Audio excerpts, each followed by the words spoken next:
오늘 우리에게 주신 생명의 양식 하나님의 말씀은 구약 성경 시편 119편 9절과 11절 말씀입니다.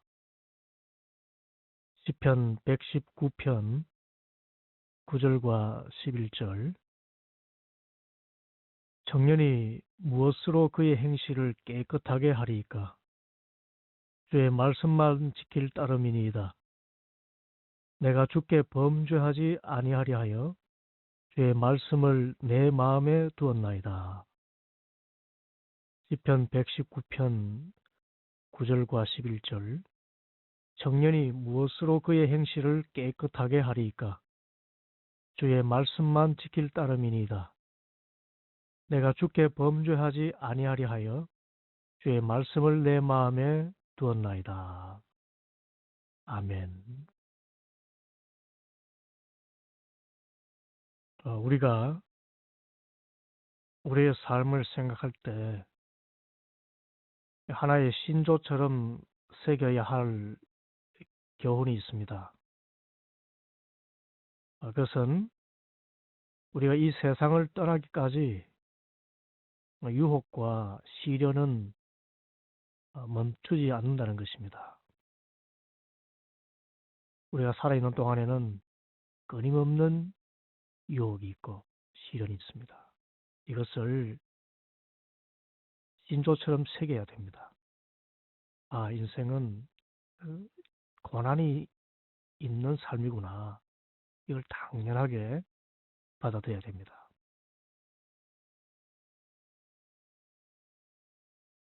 첫사람 아담부터 그랬습니다. 첫사람 아담도 그의 삶을 시작하자마자 유혹이 찾아왔습니다. 옛뱀 곧 사탄의 유혹이었습니다. 하나님과 같이 되려는 유혹이었습니다. 그 유혹에 넘어가서 선악과를 따먹었을 때 하나님으로부터 격리되었습니다. 하나님과 같이 되기는커녕 하나님과 완전히 격리되었습니다. 낙원에서 추방되었습니다. 가시덤불과 은근귀가 무성한 삶을 살게 되었습니다. 그런데 둘째 아담이라 일컬어지는 예수님도 공생애를 시작하실 때 사탄의 유혹이 있었습니다. 세 가지 유혹이었습니다. 첫째는 돌이 떡덩이가 되게 하라는 유혹이었습니다. 황금 만능주의의 유혹입니다. 둘째는 성전 꼭대기에서 뛰어내리라는 유혹이었습니다. 하나님께서 발이 돌에 부딪히지 않도록 보호해 주시는지, 그만큼 나를 아끼시는지, 곧 하나님의 능력과 사랑을 시험해 보라는 유혹이었습니다. 그리고 명예의 유혹이기도 했습니다. 성전 꼭대기에서 뛰어내려도 멀쩡한 슈퍼맨이 되라는 유혹이었습니다. 셋째 유혹은 사탄에게 절하면 천하 만국을 주겠다는 유혹이었습니다. 천하 만국과 하나님을 바꾸라는 유혹입니다. 하나님이냐 세상 욕망이냐, 그런데 세상 욕망을 더 크게 생각하는 것입니다. 그런 삶을 선택하라는 것이지요. 그런데 예수님께서는 이 사탄의 유혹을 모두 물리치십니다. 첫사람 아담은 유혹에 넘어가서 사망의 길을 걷게 되었지만 마지막 사람 예수님은 유혹을 물리치심으로 온 인류와 우주를 구원하시는 대사역을 이루셨습니다. 오늘 말씀은 첫사람 아담부터 예수님까지 가장 먼저 받게 된 그 유혹, 이 유혹에서 우리 모두가 조금도 자유롭지 못하다는 것을 깨달으면서 유혹에 넘어진 결과는 사망의 고통이라는 것을 알고 유혹에 결코 넘어지지 않아야 되겠다는 자각을 갖는데, 그러면 유혹에 넘어지지 않는 길이 무엇인가? 그것을 제시하고 있습니다. 특별히 유혹이 가장 많은 시기인 청년의 때를 예로 삼은 것입니다. 시편 119편 9절과 11절, 청년이 무엇으로 그의 행실을 깨끗하게 하리이까? 주의 말씀만 지킬 따름이니이다. 내가 주께 범죄하지 아니하리 하여 주의 말씀을 내 마음에 두었나이다.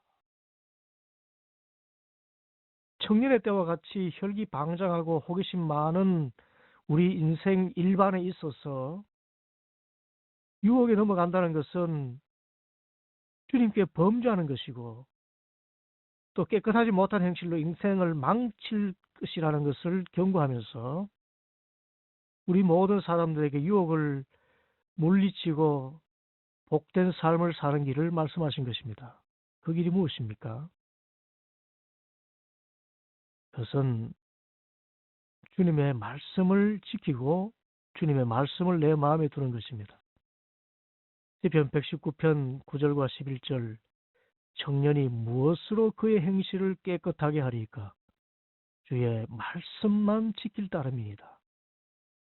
내가 주께 범죄하지 아니하리 하여 주의 말씀을 내 마음에 두었나이다. 여기서 유혹을 벗어나는 길은 두 가지입니다. 하나는 말씀만 지키는 것입니다. 이 말씀을 지킨다는 것은 말씀대로 살아가는 것을 뜻하지요. 우리가 말씀대로만 살아가려 하면 유혹에 넘어지지 않고 하나님께서 약속하신 복된 삶을 살 수가 있습니다. 그래서 말씀을 지키려고 힘써야 됩니다. 신명기 8장 1절과 2절, 내가 오늘 명하는 모든 명령을 너희는 지켜 행하라. 그리하면 너희가 살고 번성하고 여호와께서 너희의 조상들에게 맹세하신 땅에 들어가서 그것을 차지하리라. 말씀은 말씀을 지켜야 우리가 유혹에 넘어지지 않습니다. 말씀을 지키려고 해야 됩니다. 말씀대로 살려고 힘써야 됩니다. 둘째로, 말씀을 지키기 위해서 우리는 말씀을 내 마음에 두어야 됩니다. 시편 119편 9절과 11절, 청년이 무엇으로 그의 행실을 깨끗하게 하리이까? 주의 말씀만 지킬 따름이니이다. 내가 주께 범죄하지 아니하려 하여 주의 말씀을 내 마음에 두었나이다. 말씀을 마음에 두어야 됩니다. 말씀을 마음에 두면 우리는 유혹에 빠지지 않고 말씀을 온전히 지킬 수가 있습니다. 그러면 말씀을 마음에 둔다는 것은 무슨 뜻입니까? 영어 표현에서는 이것을 treasure라는 말로 표현하고 있습니다. 말씀을 마음에 둔다는 것이 treasure라는 표현인 것입니다. 이 treasure라는 말은 명사로는 보배라는 뜻이고 동사로는 보배처럼 소중히 여기는 것을 말합니다. 또 보배처럼 간직하는 것을 뜻합니다. 우리가 유혹에 빠지지 않으려면은 하나님의 말씀을 보배처럼 소중히 여겨야 됩니다. 그리고 그 말씀을 내 마음에 보배처럼 간직하고 있어야 됩니다. 빼앗기지 않으려고. 그 귀한 것을 내 마음 깊은 곳에 새겨두는 것입니다.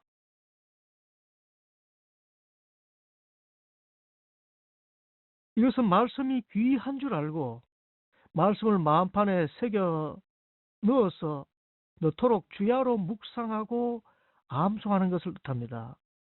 여러분, 우리가 성경 암송을 하고 있습니다만은 암송과 암기는 다르죠. 암기는 머리로 기억하는 것이지만 암송은 내가 전인격적으로 그것을 되새기는 것입니다. 그렇게 말씀을 마음판에 새겨놓도록 묵상하고 암송하면 그만큼 말씀을 소중히 여기고 내 마음속에 간직하면 우리는 죄악된 행실로부터 자유하고 유혹에 빠지지 않습니다. 범죄하지 않습니다. 그래서 시편 1편 1절과 2절 말씀, 복 있는 사람은 악인들의 꾀를 따르지 아니하며 죄인들의 길에 서지 아니하며 오만한 자들의 자리에 앉지 아니하고 오직 여호와의 율법을 즐거워하여 그의 율법을 주야로 묵상하노라. 복 있는 사람은 여호와의 율법 말씀이지요. 말씀을 즐거워하고 보배롭게 여기고 그 말씀을 밤낮으로 묵상하는 사람입니다. 여기서 이 묵상이라는 것은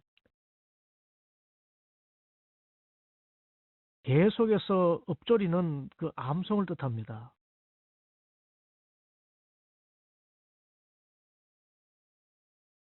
이 묵상은 원어의 의미가 우리 짐승들이 먹잇감을 발 앞에 두고 그것을 뺏기지 않으려고 이렇게 감싸지요. 그리고 그르릉 소리를 냅니다. 너무 좋았어. 이 맛있는 것 너무 좋았어. 어쩔 줄 몰라 하면서 정말 맛있게 먹는 그 소리가 바로 이 그르릉 하는 그 소리. 그 소리를 표현한 말이 바로 묵상입니다. 말씀이 너무 좋았어. 너무 귀했어. 그것을 뺏기지 않으려고 움켜쥐고 그르릉 소리를 내면서 계속해서 엎드리는 것. 우리가 말씀을 이렇게 사랑할 수만 있다면 우리는 깨끗한 행실로 살아가고 유혹에 넘어지지 않습니다. 범죄하지 않습니다. 그래서 말씀을 온전히 지킴으로 주님께서 약속하신 젖과 꿀이 흐르는 땅을 경험하며 살아갈 수가 있습니다.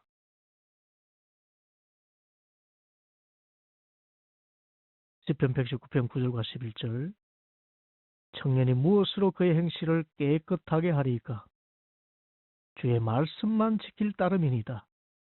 내가 주께 범죄하지 아니하려 하여 주의 말씀을 내 마음에 두었나이다. 우리가 무엇으로 우리의 행실을 깨끗하게 합니까? 주의 말씀만 지킬 따름입니다. 우리가 어떻게 범죄하지 않습니까? 주님의 말씀을 내 마음에 두는 것입니다. 주님의 말씀을 보배처럼 소중히 여기고 그것을 종일토록 즐거이 묵상할 때 우리는 죄에 빠지지도 않고 유혹에 넘어지지도 않습니다. 그래서 우리 심령의 의와 평강과 희락에 하나님의 나라가 이루어지는 것입니다. 이 은혜, 이 평강한 삶을 살도록 오늘도 말씀을 사랑하고 말씀을 묵상하며 삶을 영위하기를 간절히 바랍니다.